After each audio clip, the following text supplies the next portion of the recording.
Bonjour à tous, merci d'être présents à ce webinaire sur les aides publiques.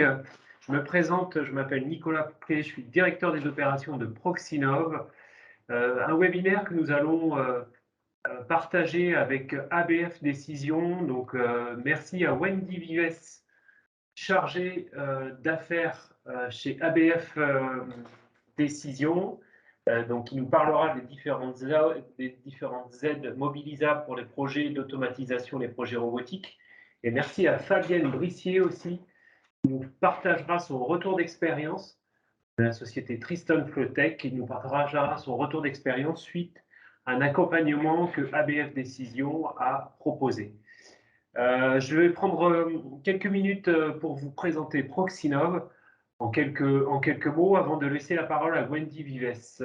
Donc Proxinov, donc une plateforme dédiée à la robotique industrielle sur un modèle associatif, donc avec plus de 175 adhérents en 2022. Donc dans ces adhérents, vous allez retrouver l'ensemble de la filière robotique qui est représentée sur différents secteurs d'activité. Nous allons avoir des utilisateurs, donc des entreprises qui vont utiliser de la robotique dans ce réseau. Nous avons des fournisseurs de technologies adhérents de Proxinov. On va retrouver les grands constructeurs de robots chez Proxinov comme Yaskawa, ABB, Fanuc, qui sont des leaders mondiaux dans la robotique industrielle. Dans ces fournisseurs aussi, nous allons retrouver des intégrateurs, essentiellement des intégrateurs du Grand Ouest, qui vont être présents dans le réseau de Proxinov. Et aussi dans cette partie fournisseur, on va retrouver aussi des entreprises qui vont proposer des équipements autour de la robotique, des équipements qui vont être intégrés, soit des systèmes de vision, de préhension, des logiciels qui vont être dédiés à des installations robotiques, une partie d'équipementiers. Et enfin, dans ce réseau de Proxinov, nous avons aussi 20% d'experts métiers, de centres techniques, de centres d'expertise métiers et de centres de formation. Donc on peut citer WeNetwork et Clarté. WeNetwork à Angers, qui est un modèle comme Proxinov sur l'IoT, les objets connectés et tout ce qui est autour de l'électronique, et Clarté à Laval, qui est une structure sur la réalité virtuelle et la réalité augmentée. Nous sommes animateurs technologiques du Technocampus Robotique et Cobotique en région des Pays de la Loire. Et nous sommes aussi centre de ressources de technologie, donc CRT. Proxinov est un CRT depuis cette année. À chaque adhérent, on va avoir une promesse différente et une offre de service différente. Si on commence par les utilisateurs, on est là, donc les entreprises qui vont utiliser des robots dans leur atelier, ou qui veulent intégrer de la robotique dans leurs ateliers, on est là pour les aider à préciser leurs besoins, les aider, les accompagner sur leurs projets, les avant-projets, en proposant des études de faisabilité, de la simulation, des démonstrateurs, et des essais de faisabilité et un accompagnement jusqu'au cahier des charges. L'idée, c'est de les mettre en relation après avec ce cahier des charges vers les bons fournisseurs, les mettre en relation avec les bons fournisseurs, les bons intégrateurs pour répondre vraiment à leurs besoins et à ce cahier des charges.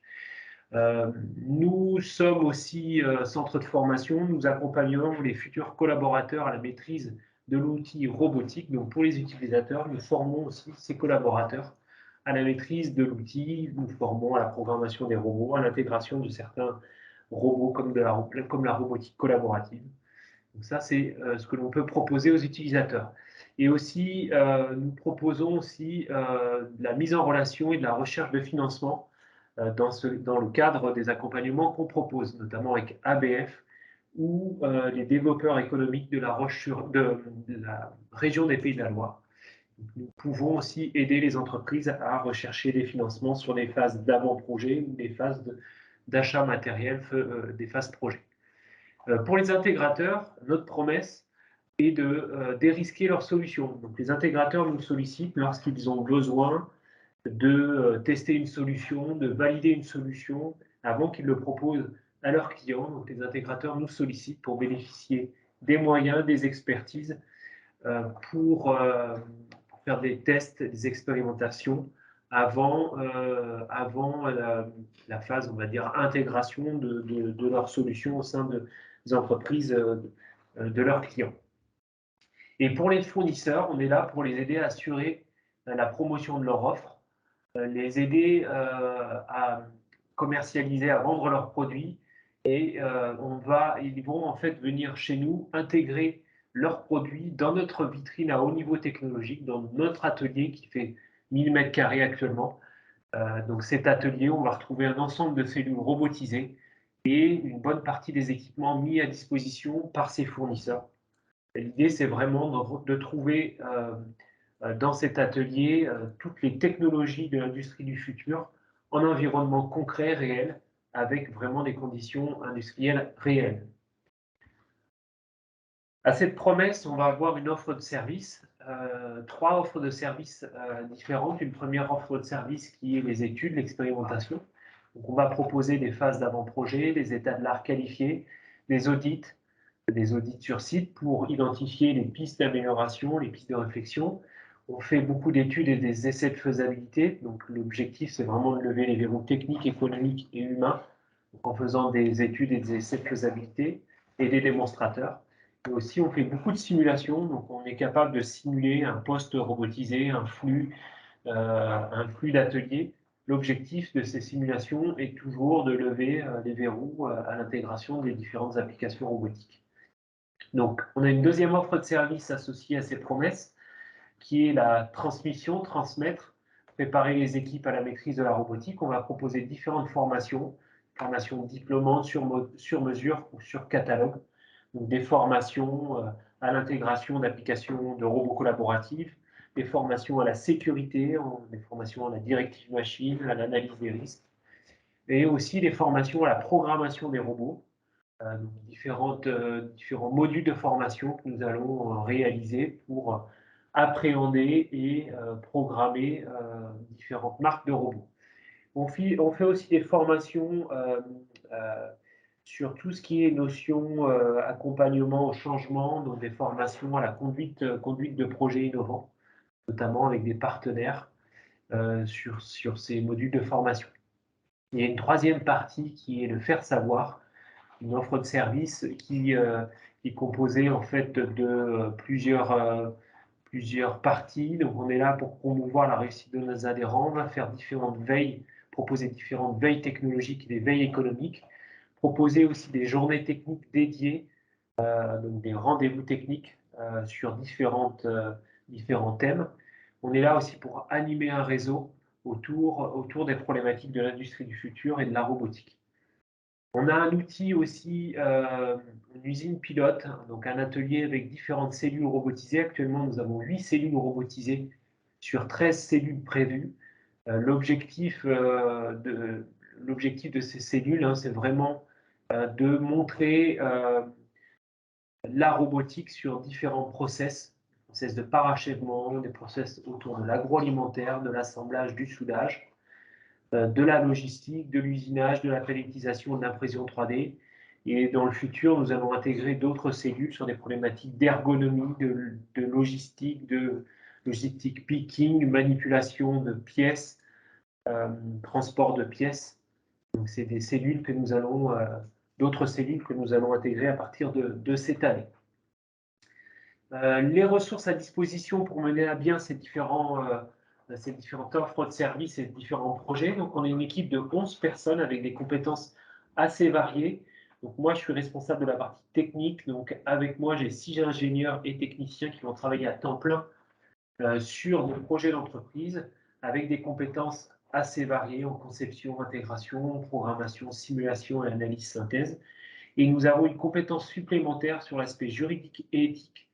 De plus en plus, nous accompagnons, nous aidons nos adhérents et les utilisateurs sur ces aspects juridiques et éthiques, comment je contractualise entre un fournisseur et un intégrateur et un utilisateur, quand on parle de propriété intellectuelle, comment je mène à bien ces différents et comment je travaille sur ces différents sujets. Donc sur cette partie-là, nous avons Thibaut, qui est un juriste qui travaille avec moi sur l'aspect juridique et éthique. Donc un bâtiment avec un atelier de 600 mètres carrés qu'on agrandit avec 400 mètres carrés supplémentaires, donc un atelier qui fera 1000 mètres carrés à partir de juin, un showroom, des salles de formation et des salles de conférence, différents outils et logiciels mis à disposition et en situation dans notre atelier pour mener à bien nos études et nos projets, et différentes marques de robots présents chez Proxinov, donc des robots ABB, Yaskawa, Omron, Fanu, Kuka, pour en citer quelques-uns. Donc on a plus d'une quinzaine de marques de robots présents dans notre atelier. Le type de projets menés chez Proxinov sont assez variés. En fait, on va travailler sur différentes problématiques et surtout sur différents secteurs d'activité. L'année dernière, on a mené une vingtaine de projets, accompagné 20 entreprises sur leurs problématiques robotiques. Des entreprises de tout secteur d'activité. Hein. Les 3 premiers secteurs d'activité l'année dernière, c'était l'électronique, le bois, la métallurgie. Et bon, c'est extrêmement varié et depuis 2013, nous avons accompagné plus de 160 entreprises dans le cadre de leurs projets d'intégration robotique. Et ces intégrations, la vidéo ne fonctionne pas, je suis désolé. Avant de laisser la parole à Wendy, je voulais juste vous partager notre agenda d'événements, de rendez-vous techniques. Nous avons 3 rendez-vous techniques de planifier cette année. Donc un premier rendez-vous qui va avoir lieu le 15 juin, un rendez-vous technique sur l'intralogistique dans les usines. Un deuxième rendez-vous qui est planifié le 29 septembre 2022, donc un rendez-vous technique sur la robotique agile pour la production. Et un troisième rendez-vous technique qui aura lieu le 17 novembre en fin d'année sur le soudage robotisé, tirer le meilleur bénéfice du soudage robotisé au sein des ateliers. Merci d'avoir écouté donc, la présentation de Proxinov. Je vais laisser la parole à Wendy qui va vous parler des différentes aides publiques et on laissera la parole après à... Je vais laisser la parole à Wendy qui va vous présenter les différentes aides publiques mobilisables dans le cadre d'un projet robotique. Et n'hésitez pas à poser des questions en fin de ce webinaire si vous avez des interrogations sur la présentation de Proxinov. Merci.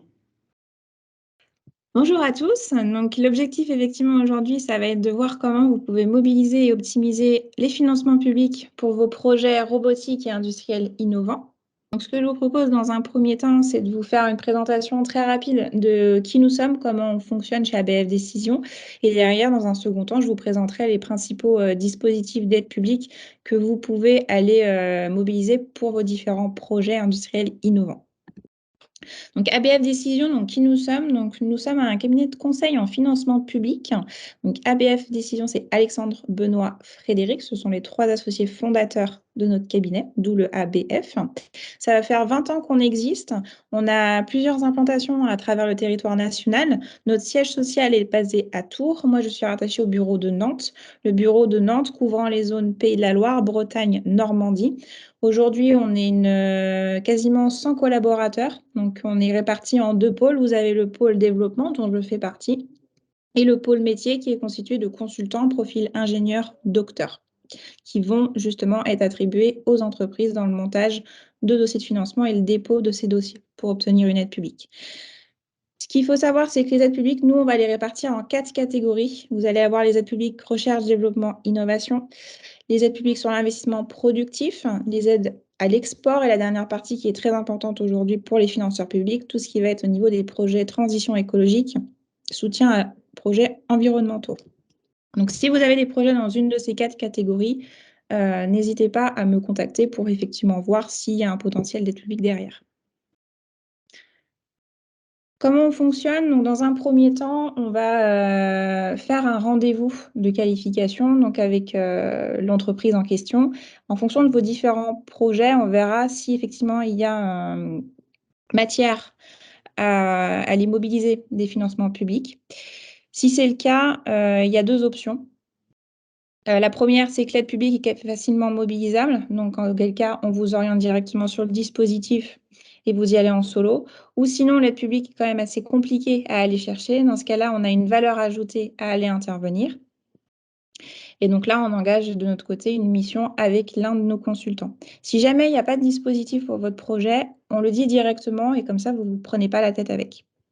Donc notre accompagnement, il est vraiment de A à Z, donc de la détection des opportunités de financement public au montage de dossiers jusqu'au dépôt de dossier auprès du financeur public. Et une fois que vous avez obtenu votre aide publique, notre intervention ne s'arrête pas là on vous accompagne également en cas de contrôle de la part des financeurs publics. Donc c'est vraiment une approche globale, 360 sur vos projets avec un accompagnement qui peut durer pour le coup plusieurs années.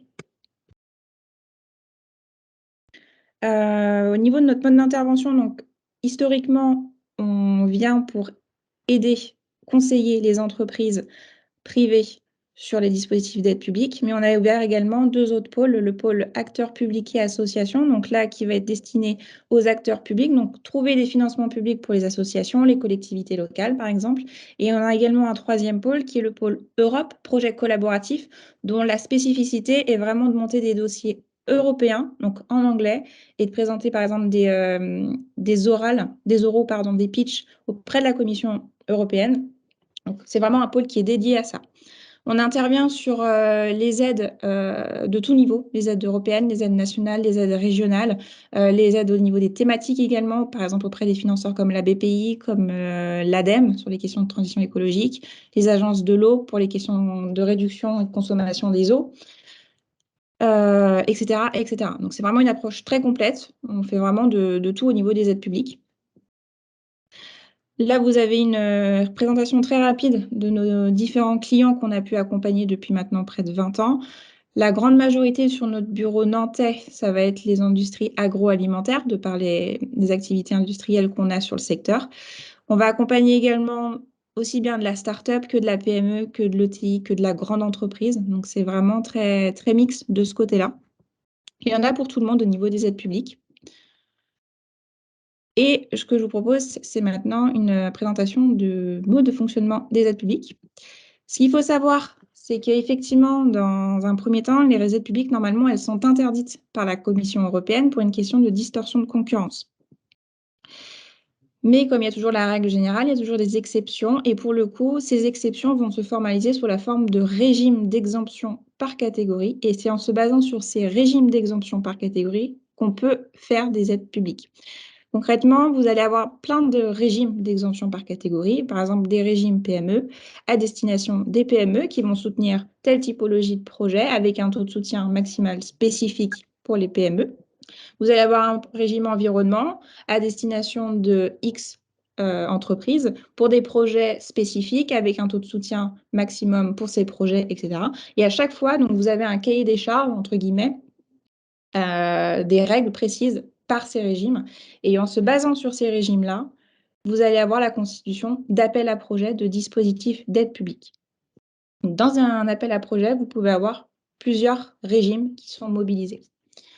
Au niveau de, si on fait une lecture vraiment de haut en bas, vous allez avoir des aides européennes donc qui sont versées directement par la Commission européenne, mais également des aides qui vont être cofinancées à la fois par l'Europe et par les régions. Donc, ce sont les 4 petits blocs que vous voyez ici en bas.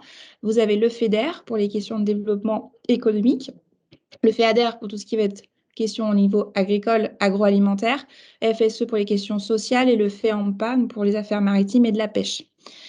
Vous avez également des aides au niveau national, donc par le biais de programmes nationaux comme France Relance, donc c'était 100 milliards d'euros qui étaient à la fois cofinancés par l'Europe et par l'État français pour soutenir les entreprises dans le cas de la crise Covid. Donc aujourd'hui, on arrive en fin de l'enveloppe et cette enveloppe-là va être complétée, entre guillemets, par le nouveau programme national qui est France 2030. Donc là, ce sont 34 milliards d'euros qui vont être à destination des entreprises. Hop. Au niveau des aides publiques que vous pouvez aller mobiliser, donc je vous ai présenté tout à l'heure France 2030, le PIA 4. Si on fait vraiment aujourd'hui un focus, par exemple, sur France 2030, donc je vous ai dit que c'était 34 milliards d'euros, donc sur 5 ans. Sur ces 34 milliards d'euros, vous avez 30 milliards en subvention et vous avez 4 milliards en fonds propres. Ce qu'il faut savoir, c'est que dans les 30 milliards en subvention, vous avez 50% des dépenses qui seront liées à la décarbonation de l'industrie. Donc, le volet vraiment environnemental est très important. Et vous avez 50% qui vont être envoyés vers des acteurs émergents, porteurs d'innovation. Les nouvelles technologies et l'aspect environnemental, ce sont vraiment des caractéristiques fondamentales dans le programme de France 2030. France 2030, ce sont 10 objectifs qui vont être répartis en 3 catégories.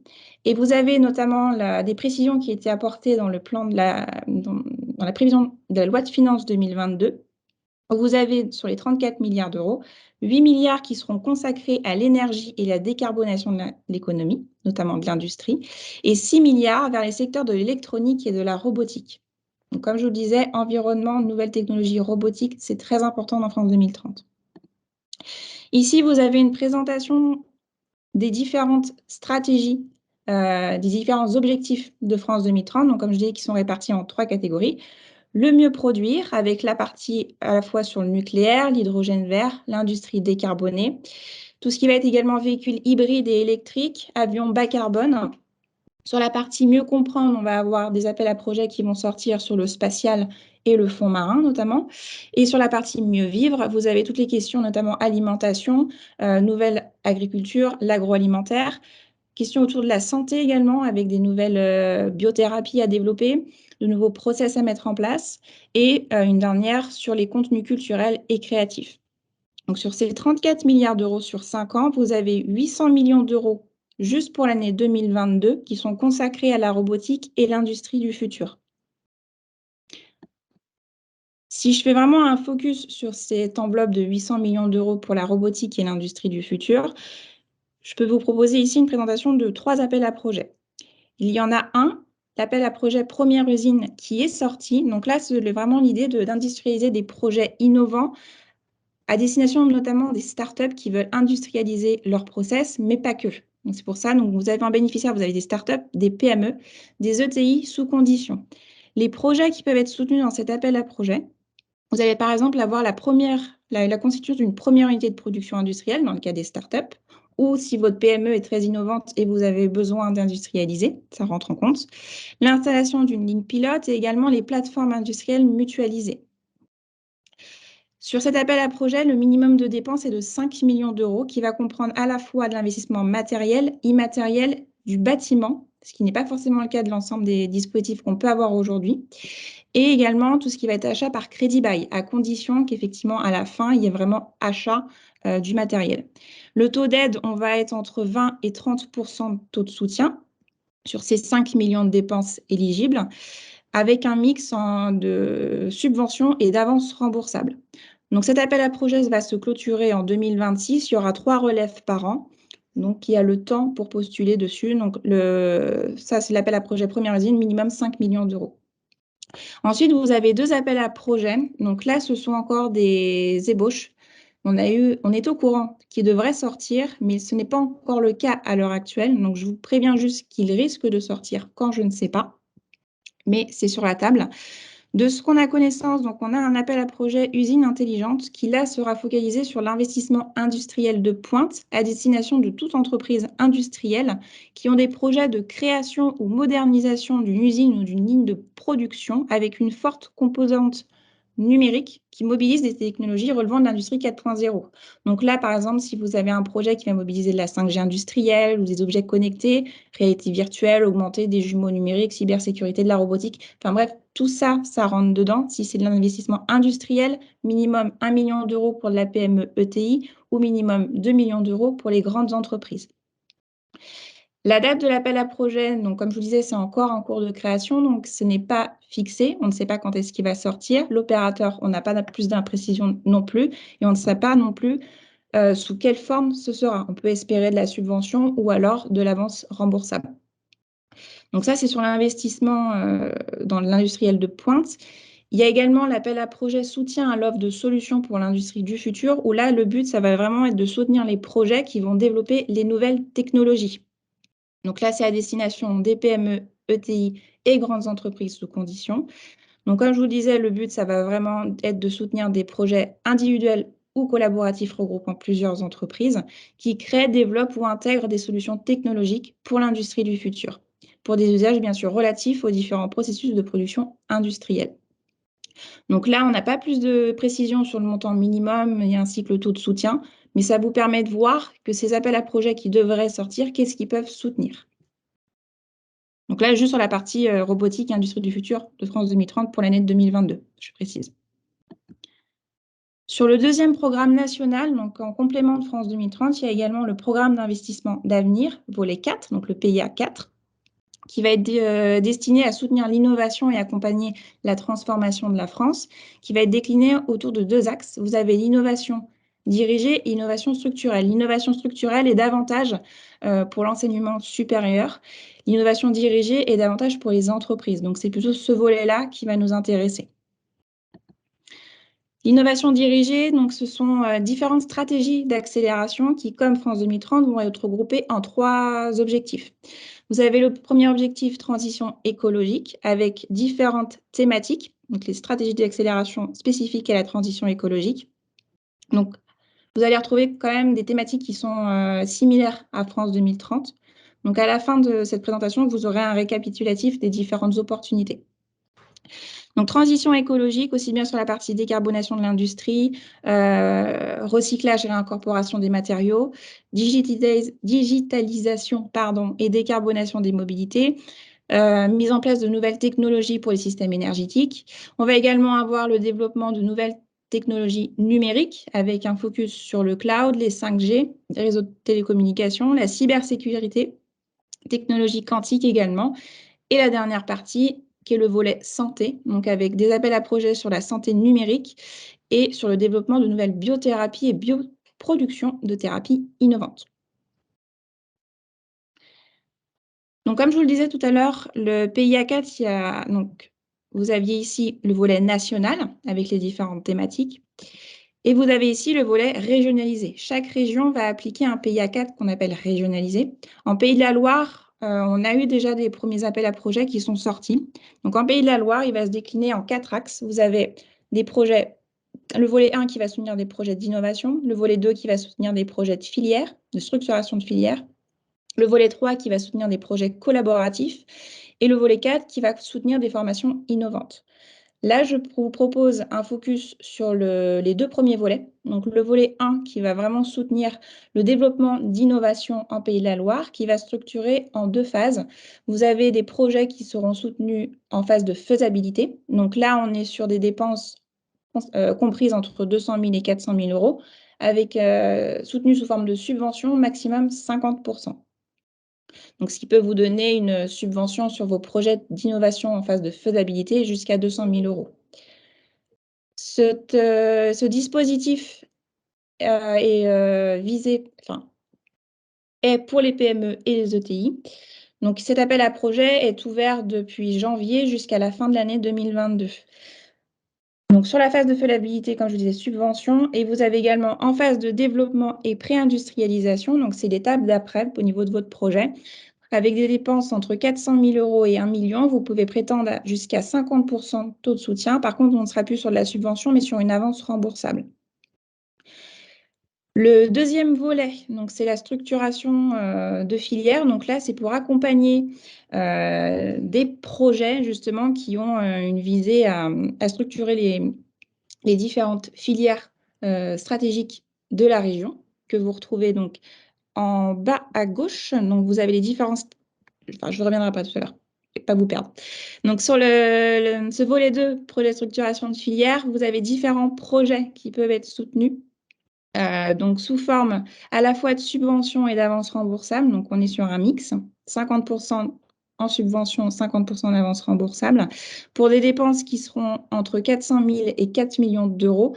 Donc, les projets types, par exemple, qui peuvent être soutenus, vous avez la création d'unités industrielles, partager, la mise en commun de compétences techniques, la mise en place d'outils collaboratifs, la mise en place de plateformes technologiques mutualisées, de démonstrateurs, de plateformes d'accélération pour l'industrie du futur. Donc là, vous pouvez à la fois pour cet appel à projet, il faut être un porteur unique, mais que votre projet bénéficie à l'ensemble d'une filière. Dans le cadre de PIA 4 Pays de la Loire régionalisé, Pour pouvoir prétendre à ces dispositifs, il faut que votre projet rentre dans un des domaines stratégiques définis par la région. Donc, vous en avez 7. Donc, vous avez la liste des 7 domaines stratégiques dans lesquels votre projet doit s'inscrire pour pouvoir bénéficier du PA4 régionalisé. Donc, vous avez l'émergence et diffusion des technologies avancées de production, sujets autour de l'économie maritime, de l'alimentation et des bioressources, des technologies informatiques et électroniques professionnelles, design, industrie culturelle et créatif, le sujet thérapie de demain avec la santé, et la dernière partie sur les énergies de demain.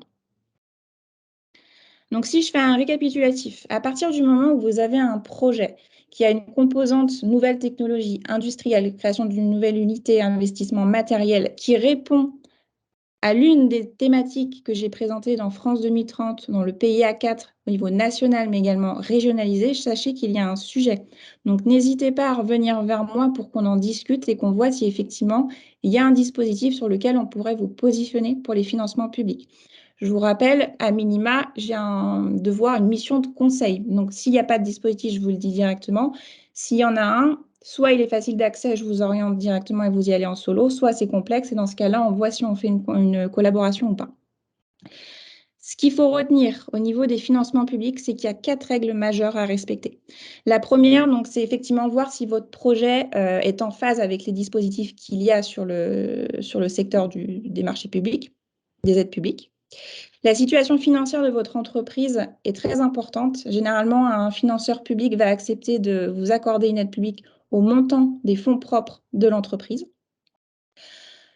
La deuxième partie, c'est faire sa demande dans les temps. Aucun devis ne doit être signé, aucun acompte ne doit être versé. C'est dans le principe d'incitativité, c'est-à-dire que si vous vous engagez à faire des dépenses pour votre projet, ça veut dire que le financeur public, au final, vous le sollicitez, mais vous, de votre côté, vous êtes déjà prêt à lancer le projet. Donc, vous n'avez pas ce besoin d'avoir la subvention pour lancer votre projet. Donc, c'est pour ça qu'il faut toujours être en amont du projet quand vous sollicitez le financeur public. L'optimisation du budget. Donc, dans un dispositif, comme vous avez pu le comprendre, il y a des dépenses qui vont être éligibles, d'autres qui ne le seront pas. Donc, le but, nous, qu'on a chez ABF, c'est de vraiment cumuler au maximum tous les dispositifs pour que vous obteniez le maximum d'aide publique pour votre projet. Et une fois que vous avez obtenu cette aide publique, on passe dans la dernière partie qui est sécuriser sa demande d'aide. Ce n'est pas parce que vous avez obtenu l'aide publique que ça s'arrête là. Bien au contraire, le financeur public peut vous demander des contrôles, effectuer des contrôles, et si jamais les objectifs que vous deviez atteindre n'ont pas été mis en place, par exemple, dans ce cas-là, il peut y avoir une reprise de la part du financeur public d'une partie, voire de l'intégralité de la subvention. Donc, c'est très important de se constituer un dossier de suivi, et nos consultants sont là pour ça également.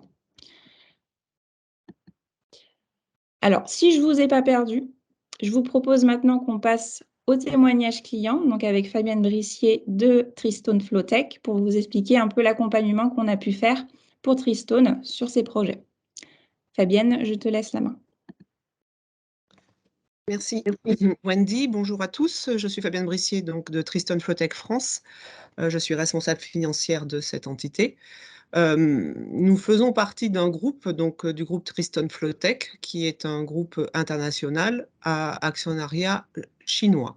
Ce qui est une chose quand même très importante parce que toutes les demandes que j'avais pu faire auparavant, je m'étais confrontée à un refus tout simplement en me disant qu'avec un actionnariat chinois, on ne pouvait rien obtenir en France. Donc, nous voilà, l'enjeu de notre projet, c'était quoi? Donc, filière automobile, donc vous imaginez bien après les années 2020-2019 même, un très gros creux de la vague. Et malgré tout, de la part de nos clients, spécialement notre client BMW, de grosses demandes d'investissement pour pouvoir être présent sur tout ce qui est motorisation électrique. Donc on se trouvait confronté à cette demande du client qui nous demandait d'investir et en parallèle à une perte de chiffre d'affaires énorme sur l'année 2020 avec plusieurs semaines de fermeture de l'usine, donc un problème de trésorerie et de cash également. Donc par un intermédiaire financier, on m'a conseillé de voir avec ABF ce qu'il était possible de faire.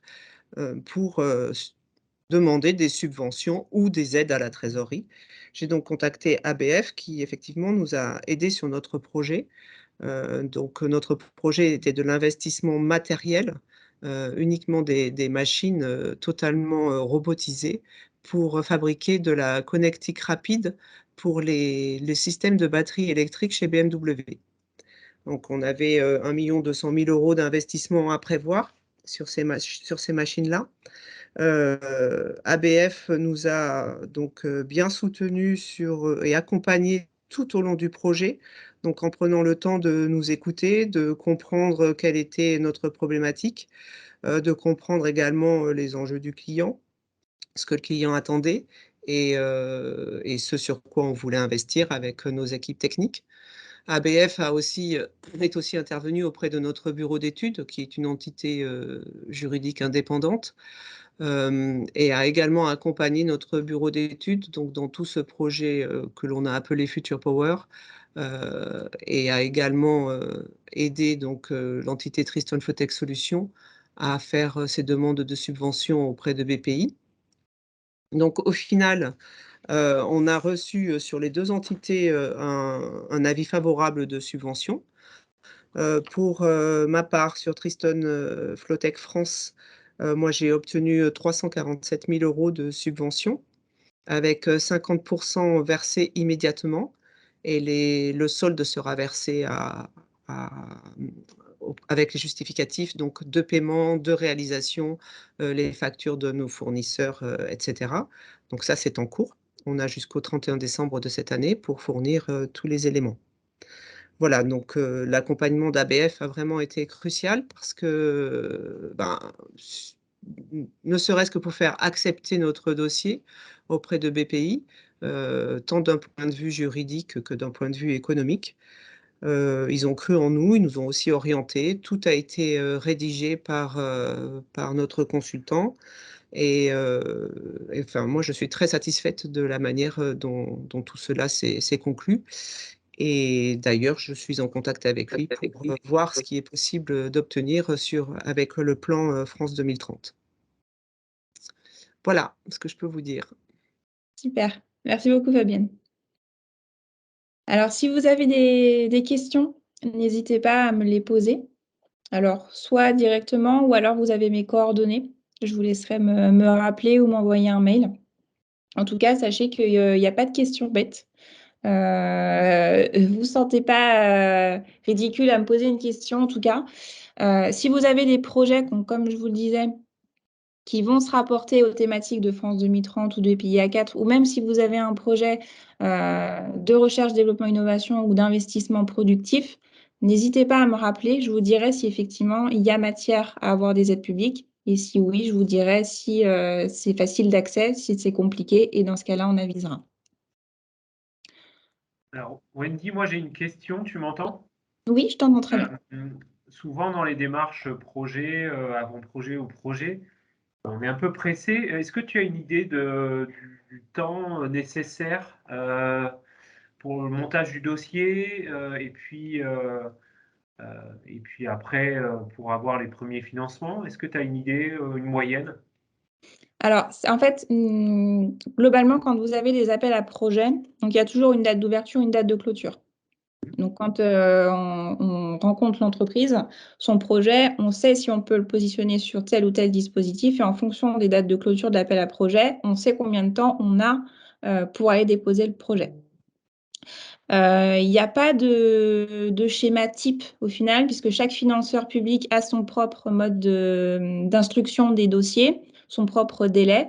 Maintenant, quand vous déposez un dossier, nous, on est capable aussi de travailler dans l'urgence. C'est-à-dire que si, par exemple, on a eu le cas d'une entreprise qui avait un projet d'investissement matériel, le dispositif en question fermait 2 semaines après le rendez-vous commercial qu'on venait de faire. Donc, il fallait impérativement déposer le dossier dans ce délai de 2 semaines. Donc, c'était faisable pour nous parce qu'on maîtrise les financements publics et la réglementation européenne à ce sujet-là. Donc, on a pu déposer le dossier, il a réussi à y voir sa subvention. Plus on est en amont du projet, plus ça nous laisse le temps d'aller voir les différents dispositifs qu'on a et de maximiser au mieux les chances de succès de l'entreprise. Derrière, le financeur public peut, comme le disait Fabienne, soit verser une partie de la subvention au début du projet, ou alors va l'étalonner au fur et à mesure de la présentation des factures, ou alors certains financeurs publics vont attendre que l'ensemble des travaux soient réalisés, que l'ensemble des factures soient payées pour donner l'aide publique. D'accord. Okay. Merci. Pas d'autres questions? Si vous avez d'autres questions, n'hésitez pas à lever la main ou intervenir directement.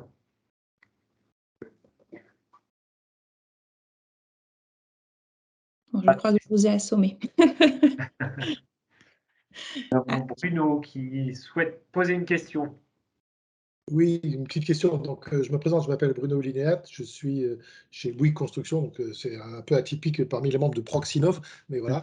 Donc, on a un grand groupe, mais j'ai essayé d'être attentif, mais au début de votre intervention, j'ai pas bien compris comment on fait pour vous saisir. Enfin, je veux dire, c'est une mission, vous êtes au service uniquement des membres de Proxinov ou c'est beaucoup plus large? Voilà, ça, j'ai pas réussi à bien comprendre. Ouais, ça marche. Alors, donc, nous, on est un cabinet de conseil en financement public. On ne fait pas de prospection directe. Donc, en fait, on fonctionne par modèle partenarial. Proxinov est un de nos partenaires. Donc, l'objectif, en fait, c'est d'avoir des mises en relation avec les membres ou les adhérents ou les clients de nos partenaires pour justement les éclairer sur les opportunités de subvention de financement public pour leurs projets. D'accord, donc si un jour je vous appelle, c'est en tant que membre de Proxinov, grâce à cette présentation d'aujourd'hui, que j'ai votre contact et que je vous appelle avec le C'est ça, numéro que j'ai noté quand c'est apparu sur l'écran. D'accord, exactement. très bien, merci beaucoup. De rien.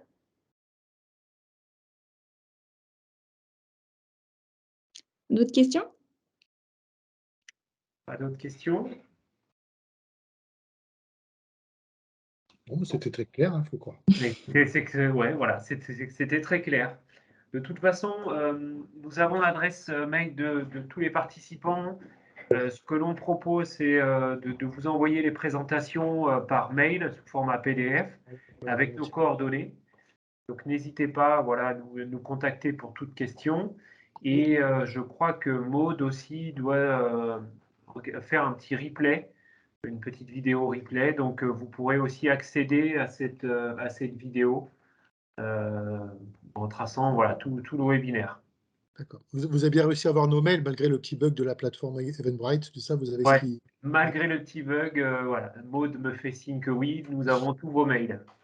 Super. Voilà, pas de souci. En tout cas, un grand merci, Wendy et Fabienne, Wendy pour cette présentation et Fabienne pour votre témoignage. Merci à tous. Je vous souhaite un très bon week-end et puis à bientôt. Merci. Merci beaucoup. Merci. Au revoir. Au revoir.